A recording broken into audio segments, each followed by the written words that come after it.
Yes, I know. This movie technically has nothing to do with Christmas. It has nothing to do with the holiday season. But you know what?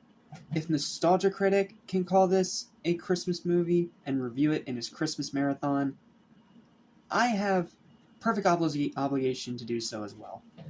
Not to mention because it's another great movie from Tim Burton alongside Nightmare Before Christmas, and I just really want to talk about it. But this is going to have to be one of my shorter reviews because talking about this movie is a little tricky without spoiling too much. So, let's go ahead and dive into the episode. Well, not the episode, the movie that's based on the song that I covered from Ice Nine Kills back in October. So, let's check it out together. What's up? What's happening? What's going on, everybody? Welcome back to Anime Station, which is your family nation, including TV and movies. I'm your host, Justin Paul. Welcome back to Season Slashings 2. Let's talk about another Burton movie. I already reviewed Nightmare Before Christmas, so let's take a look at another one.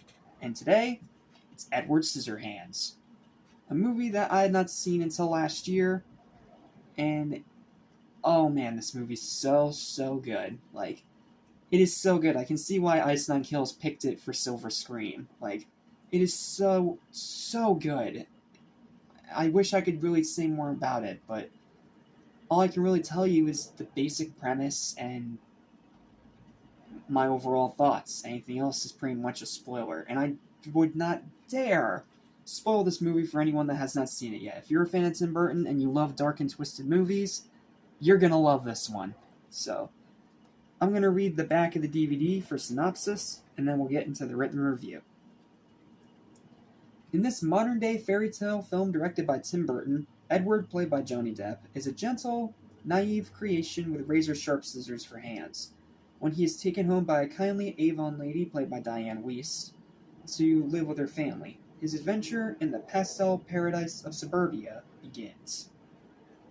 That may not sound exciting, but trust me, it is very exciting. Let me see, actually, if the DVD has a different description, because this is like one of those special edition slipcovers, and then this is the normal DVD. Let me see if it says more. Celebrate the 25th anniversary of this beloved masterpiece, starring Johnny Depp and directed by Tim Burton. Depp delivers the performance that launched his career as Edward, an irresistibly charming creation with razor-sharp metal hands and a heart of gold. Edward's lonely life in a gothic castle changes forever when he meets a kind-hearted Avon lady who takes him to a pastel paradise in suburbia. Thanks to his fantastic talents, Edward becomes a neighborhood sensation. But when he falls in love with Kim, played by Winona Ryder, a mainstay of Tim Burton films for those of you that may or may not already know, Beetlejuice, need I say more, he must go to extraordinary lengths to protect her. And then the movie kind of turns into a tragic romance comedy. But I mean that in a really good way. Like, this movie is really good. It's great, even.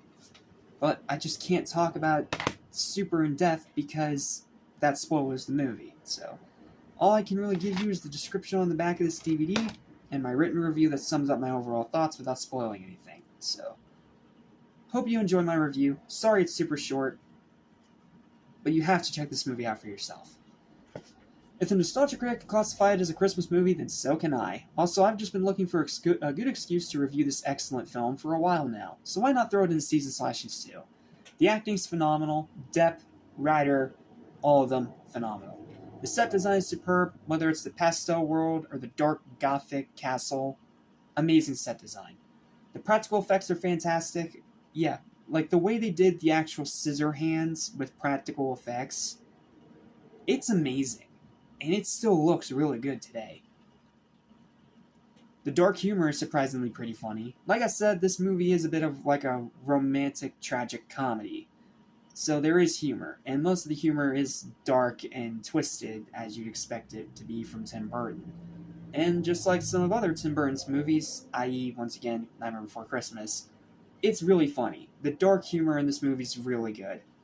The romance, while ending tragically, is really beautiful. I buy the chemistry here between these two, more so than I buy any of the chemistry between Winona Ryder and the other characters in Beetlejuice. Just my personal opinion, that may or may not be a hot take. The pacing is really good. It's not too fast, not too slow, just right. The runtime is solid. The movie's only... How long is this movie? I remember it not being super long. It's 105 minutes, so it's about 60. Okay, it's almost 2 hours, but it works well with the story that's telling, and it is a fairy tale, so it does warrant its longer running time. Just saying. The ice sculpture scene's iconic. The scene where Edward makes snow for this girl by chopping up an ice sculpture. It's a beautiful scene. And it really does emphasize the connection between these two characters. And it just makes it all the more tragic and heartbreaking when it falls apart. But again, that's what Tim Burton is good at. And the ending's outstanding. The ending is so good, it's satisfying, but also really, really tragic. Sure, some of the dialogue is cheesy, this is still Tim Burton, and the opening is really slow. This movie does start out very slow, just fair warning, but stick with it. But honestly, that's just nitpicks. Overall, this is another amazing film in Burton's filmography, and just like, again, Nightmare Before Christmas, is a great watch for those looking for something more dark and twisted this holiday season. Yes, I'm calling it a Christmas movie, and now I don't care if it's controversial. Highly recommended.